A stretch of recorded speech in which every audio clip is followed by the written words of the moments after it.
सोमनाथाय नमः। ॐ मल्लिकार्जुनाय नमः। ॐ महाकालेश्वराय नमः। ॐ ओंकारेश्वराय नमः। ॐ वैद्यनाथाय नमः। ॐ भीमशंकराय नमः। ॐ रामेश्वराय नमः। ॐ नागेश्वराय नमः। ॐ विश्वेश्वराय नमः।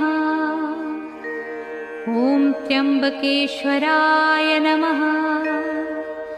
ॐ केदारेश्वराय नमः। ॐ भुस्मेश्वराय नमः।